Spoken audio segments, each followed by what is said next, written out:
Thanks for coming out today to support us on this International Workers' Day. I want to say thank you to APWU for coming out today in solidarity with Starbuck and with Amazon. I've been working at Amazon PDX 9 out in Troutdale since October 2020. That's a pretty long time for Amazon. I'm also a member of the AWSC, and I'm working to organize Amazon because I'm tired of breaking my back for subsistence wages. I believe that I and every single one of my coworkers deserve better. We deserve respect, we deserve safe working conditions, we deserve predictable schedules, and we deserve a living wage. I believe we can get it. And the way we get it is by coming together, united as one voice and demanding it. Just like our comrades in Staten Island did, and just like many Starbucks workers across the country are doing right now. The bosses need us. We don't need the bosses.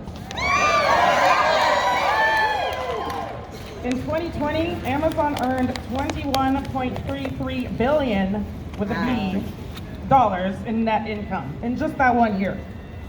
The average CEO in America makes over 350 times what a typical worker makes. Jeff Bezos' net worth right now is $177 billion. In 2020, the average Amazon worker made just under $38,000.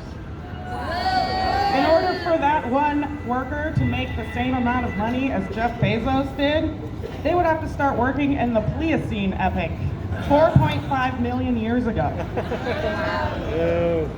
Any place Amazon sets up shop, warehouse wages fall. According to data from the Bureau of Labor Statistics, in 68 counties where Amazon opened a fulfillment center, average industry compensation fell 6% in the first 2 years. Amazon is systematically crushing the working class to enrich their shareholders, and they're doing a damn good job of it. They are often held up as a perfect example of what a business should look like. With other businesses looking to Amazon as a role model, where can workers go to be treated fairly? I, like many Americans, am sick of corporate greed and the wage gap it creates.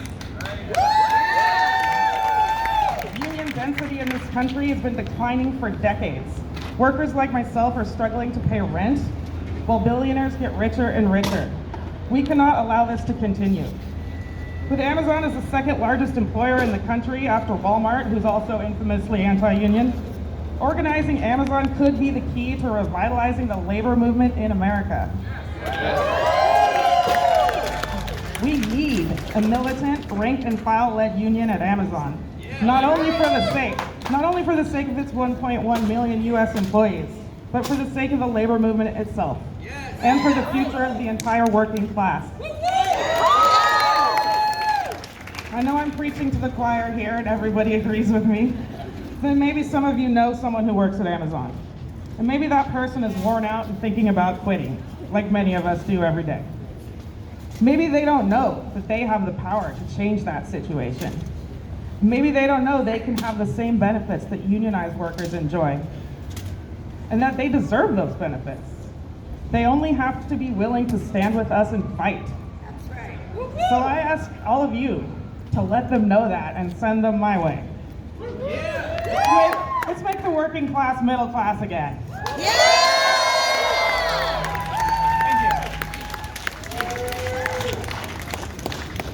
Same struggle, same fight. Workers of the world unite. Same struggle, same fight. Workers of the world unite. Same struggle, same fight. Workers of the world unite. We have one more speaker from the Amazon Solidarity Campaign. Up next, I am very proud representing the APWU with the Amazon Solidarity Campaign, Brian. Thank you. My name is Brian Denning. I worked at Amazon and Fulfillment Center in 2020, and I'm the chair of the Amazon Workers Solidarity Campaign. Since 2018, AWSC has been Amazon workers together organizing to change conditions and let the community around us know why Amazon workers together are standing up and fighting for better. Workers are at a crossroads, from fearless warehouse workers forming Amazon labor union's historic win at Staten Island to hundreds of brave baristas at Starbucks locations across the country organizing in a wave, a year ago, most would have told you that such wins are impossible. But the bosses forget. Workers are smart and know when the boss is draining them dry. Workers know there is strength in numbers and that workers' rights came from struggle and power. I'm going to echo Jane McAlee when she rejects the idea of a great resignation. Leaving a job means the boss hires someone else to exploit. Staying and fighting because your work has meaning and because you and your coworkers are worth fighting for, that is the radical act that transforms our work and our society. That's what 15 people who organized Amazon Labor Union did. They stayed and they fought and they won. These wins occurred because individual workers chose solidarity. They chose to risk the radical act of standing up for themselves and each other. They chose to find the common ground amongst peoples of radically different backgrounds, cultures, and politics, because it is literally eat or be eaten. When your zip code determines your lifespan difference measured in decades, when entire regions are rust belts and economic sacrifice zones, when the super rich bleed workers dry and then demand more, Chris Smalls from ALU has it right when he wears the motto, "Eat the rich." Amazon injures workers at twice the rates of anyone else in the industry, year over year. Washington State now classifies working at an Amazon warehouse as more dangerous an occupation than mechanized logging or law enforcement. At the fulfillment center while I worked there, we would too often have a 2-ambulance shift when more than one worker had to go directly to the hospital from the warehouse in the same night.